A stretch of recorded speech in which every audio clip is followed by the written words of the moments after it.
ತುಂಬಿದ್ದೇನೆ. ಈ ಲೋಕದಳದ ಪೂರ್ವಭಾವಿ ಸಭೆಗೆ ಆಗಮಿಸಿರುವ ನಮ್ಮ ಜಿಲ್ಲಾ ನ್ಯಾಯಾಧೀಶರಾದ ವಾಣಿ ಸಾಹೇಬೆ, ಸಹೋದರ ಪ್ರಕಾಶ್ ಸಾಹೇಬೆ, ವಿನೋದ್ ಸಾಹೇಬೆ, ಮಂಜು ಸಾಹೇಬೆ, ವಕೀಲ ಸಂಘದ ಅಧ್ಯಕ್ಷರೇ, ಉಪಾಧ್ಯಕ್ಷರೇ, ವಕೀಲ ಮಿತ್ರರೇ, ಪತ್ರಿಕಾ ಮಾಧ್ಯಮದ ಎಲ್ಲರಿಗೂ ಸ್ವಾಗತ ಬಯಸುತ್ತೇನೆ. ನಮ್ಮೆಲ್ಲರಿಗೂ ಗೊತ್ತಿರುವಂತೆ ಹಿಂದೆ 2-3 ಲೋಕದಳದಲ್ಲಿ ನಾವು ಉತ್ತಮವಾದ ಯಶಸ್ಸನ್ನು ಕಂಡಿದ್ದೇವೆ.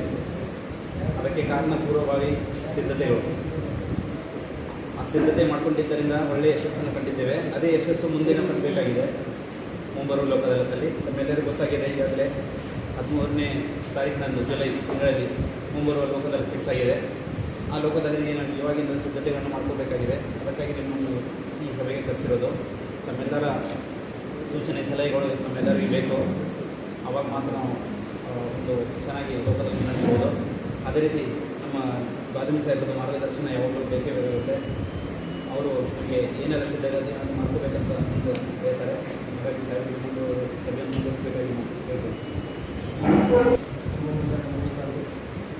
ಈ ಸಭೆ ಒಂದು ಉದ್ದೇಶ ದಿನಾಂಕ 13/7/2024 ಲೋಕ ಅದಾಲತ್ತು ನಿಗದಿಯಾಗಿದೆ. ಆ ಲೋಕ ಅದಾಲತ್ನಲ್ಲಿ ಯಾವ ಥರ ನಾವು ಕಾರ್ಯೋನ್ಮುಖವಾಗಿ ನ್ಯಾಯಾಲಯದಲ್ಲಿ ವಿಚಾರಣೆಯಲ್ಲಿರುವಂಥ ಅಥವಾ ವಿಚಾರಣೆ ಪೂರ್ವ ರಾಜ್ಯ ಪೂರ್ವ ಪ್ರಕರಣಗಳನ್ನು ರಾಜಿ ಸಂಧಾನ ಮಾಡಬೇಕು ಅನ್ನೋದಕ್ಕೆ ನಾವು ಈಗಾಗಲೇ ಸಾಕಷ್ಟು ಲೋಕ ಅದಾಲತ್ಗಳನ್ನು ನಡೆಸಿದ್ರಿಂದ ಅನುಭವ ಇದೆ.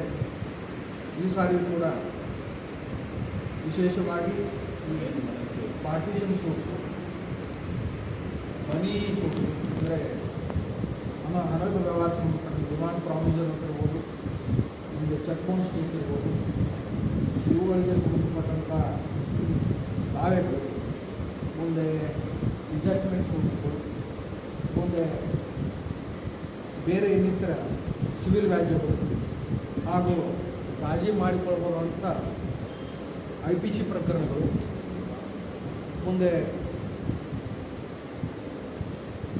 Negotiable instruments act, cheque bounce ಕೇಸುಗಳು, ಇವುಗಳನ್ನೆಲ್ಲ ಮುಂದೆ ರಸ್ತೆ ಅಪಘಾತಕ್ಕೆ ಸಂಬಂಧಪಟ್ಟಂಥ ಪರಿಹಾರಕ್ಕೆ ಸಲ್ಲಿಸಿದಂಥ ಪ್ರಕರಣಗಳನ್ನು ಈ ಜನತಾ ಅದಾಲತ್ನಲ್ಲಿ ರಾಜಿ ಮಾಡಿಕೊಂಡು ಮುಗಿಸ್ಕೊಳ್ಳಿಕ್ಕೆ ಭಾಳ ಅನುಕೂಲವಾಗಿದೆ.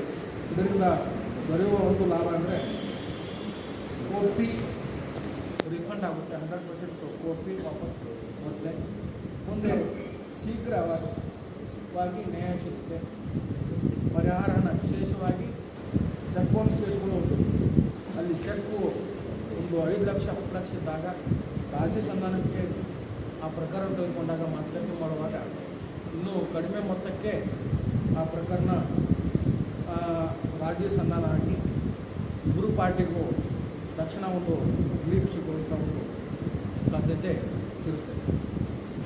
ಅಷ್ಟೇ ಅಲ್ಲದೆ ಈ ರಾಜಿ ಸಂಧಾನ ಮಾಡಿಕೊಳ್ಳೋದ್ರಿಂದ ಸಂಬಂಧಗಳು ಚೆನ್ನಾಗಿ ಬೆಳೆಯುತ್ತವೆ. ಮೊದಲಿದ್ದಂಥ ಸಂಬಂಧಗಳು ಪುನರ್ಸ್ಥಾಪನೆ ಆಗುತ್ತೆ. ಅದಕ್ಕೆ ರಾಜಿ ಮಾಡಿಕೊಳ್ಳೋದ್ರಿಂದ ಲಾಭ ಇದೆ. ಅದಕ್ಕೆ ಈ ಲೋಕ ಅದಾಲತ್ ಸಂಬಂಧಪಟ್ಟಂಗೆ ರಾಜಿ ಮಾಡಿಕೊಳ್ಳುವಂಥ ಎಲ್ಲ ಪ್ರಕರಣಗಳನ್ನು ನಮ್ಮ ಎಲ್ಲ ವಕೀಲ ಬಂಧುಗಳು ಗುರುತಿಸಿ ಮುಂದೆ ತಮ್ಮ ಕಕ್ಷಿದಾರರ ಮನವೊಲಿಸಿ ಆದಷ್ಟು ರಾಜಿ ಸ್ವಚ್ಛತೆ ಪ್ರಕರಣಗಳನ್ನು ಈ ಜನತಾ ಅದಾಲತ್ನಲ್ಲಿ ತಾವು ಕೊಡಲಿಕ್ಕೆ ಸಹಕಾರ ಮಾಡಬೇಕು.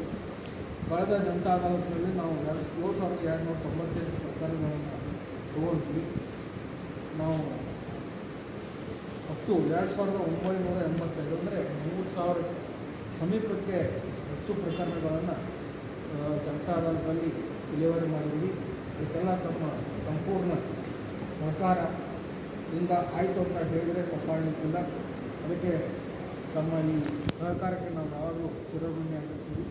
ಇದೇ ರೀತಿಯ ಸಹಕಾರವನ್ನು ನಾವು ಮುಂದೆ ದಿನಾಂಕ 13/7/2024 ಬರುವಂಥ ಒಂದು ಜನತಾ ಅದಾಲತ್ನಲ್ಲಿ ತಮ್ಮಿಂದ ನಿರೀಕ್ಷೆ ಮಾಡ್ತೀವಿ. ಅದಕ್ಕೆ ಎಲ್ಲ ವಕೀಲ ಬಂಧುಗಳು ಈ ಬಗ್ಗೆ ಹೆಚ್ಚಿನ ಒಂದು ಮುತುವರ್ಜಿ ವಹಿಸಿ ಜನತಾ ಅದಾಲತ್ನಲ್ಲಿ ಹೆಚ್ಚು ಪ್ರಕರಣಗಳನ್ನು ವಿಲೇವಾರಿ ಮಾಡಲಿಕ್ಕೆ ಒಂದು ನಮಗೆ ಸಹಕರಿಸಬೇಕು ಮತ್ತು ನಮ್ಮ ಕಕ್ಷಿದಾರರಿಗೆ ಕೂಡ ಈ ಬಗ್ಗೆ ಸೂಕ್ತವಾದಂಥ ಒಂದು ತಿಳುವಳಿಕೆ ಮಾರ್ಗದರ್ಶನವನ್ನು ನೀಡಬೇಕಂತ ನಾನು ಈ ಸಂದರ್ಭದಲ್ಲಿ ಕೇಳ್ಬೋದು.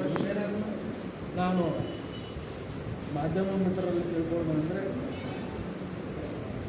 ಬರುವ 13/7/2024 ಜನತಾ ಅದಾಲತ್ ಬಗ್ಗೆ ಪತ್ರಿಕಾ ಮಾಧ್ಯಮ ಆಯಿತು ಅಥವಾ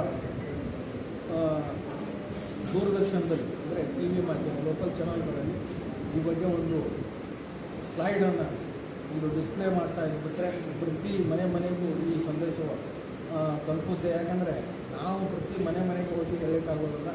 ಇದನ್ನು ತಲುಪಿಸುವ ಜವಾಬ್ದಾರಿ ಮಾಧ್ಯಮ ಮಿತ್ರರಿರುತ್ತೆ.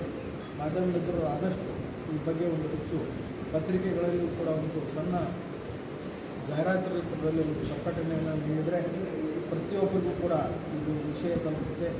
KSRTC ಅವರು ಬಂದಿಲ್ಲ. KSRTC ಬಸ್ ಟಿಕೆಟ್ಗಳಲ್ಲಿ ಕೂಡ ದಿನಾಂಕ ಬದಲಾವಣೆ ಮಾಡಿ, ಯಾಕೆಂದರೆ ಈಗಾಗಲೇ ಕಳೆದ ಬಾರಿ ಹಾಕಿದ್ರು. ಒಂದು ದಿನಾಂಕ ಬದಲಾವಣೆ ಮಾಡಿಬಿಟ್ಟು ಹಾಕಿದರೆ ಪ್ರತಿಯೊಬ್ಬರಿಗೂ ಕೂಡ ಬಸ್ ಟಿಕೆಟ್ ತಗೊಳ್ಳುವಾಗ ಅದರ ಮೇಲೆ ಬರೆದದ್ದನ್ನು ನೋಡ್ತಾರೆ. ಹೀಗಾಗಿ ಅದು ಕೂಡ ಸಾಕಷ್ಟು ಬೇಗ ಪ್ರಚಾರ ಪಡೆಯುತ್ತೆ. ಮುನ್ಸಿಪಾಲ್ಟಿ ಒಂದು ಕಸ ಸಾಗಿಸುವಂಥ ವಾಹನದ ಸ್ಪೀಕರ್ದಲ್ಲಿಯೂ ಕೂಡ ಇದನ್ನು ಅನೌನ್ಸ್ ಮಾಡಬೇಕಂತ ನಾನು CMC ಅಧಿಕಾರಿಗಳಿಗೂ ಕೂಡ ನಾನು ವಿನಂತಿ ಮಾಡಿಕೊಳ್ತೀನಿ. ಅದಷ್ಟಲ್ಲದೆ KEB ಬಿಲ್ನಲ್ಲಿ ಒಂದು ಟೆಲಿಫೋನ್ ಇಲಾಖೆಯ ಬಿಲ್ನಲ್ಲಿಯೂ ಕೂಡ ಇದನ್ನು ಅವರಿಗೆ ಅಂದರೆ ಅದನ್ನು ಅಲ್ಲಿ ಹಾಕೋದ್ರಿಂದ ಪ್ರತಿ ಮನೆಗೂ ಈ ವಿಷಯ ಬರ್ತದೆ. ಈ ನಿಟ್ಟಿನಲ್ಲಿ ನಾವೆಲ್ಲರೂ ಕೂಡ ಒಂದು ಕಾರ್ಯೋನ್ಮುಖರಾಗಿ ಕೆಲಸ ಮಾಡಿದರೆ ಇನ್ನು 1 ತಿಂಗಳು ಸಮಯ ಇದೆ ಅಷ್ಟೇ. ಅಷ್ಟರೊಳಗೆ ನಾವು ಒಂದು ಅತ್ಯುತ್ತಮವಾದಂಥ ಒಂದು ಸಾಧನೆಯನ್ನು ಮಾಡಬೇಕಾಗಿದೆ. ಈ ನಿಟ್ಟಿನಲ್ಲಿ ಎಲ್ಲರೂ ಕೂಡಿ ನಾವು ಒಂದು ಪ್ರಯತ್ನ ಮಾಡೋಣ. ಈ ಪ್ರಯತ್ನದಲ್ಲಿ ಪ್ರತಿಯೊಬ್ಬರು ಕೂಡ ಪಾಲ್ದಾರರಾಗಬೇಕಂತ ನಾನು ತಮ್ಮಲ್ಲಿ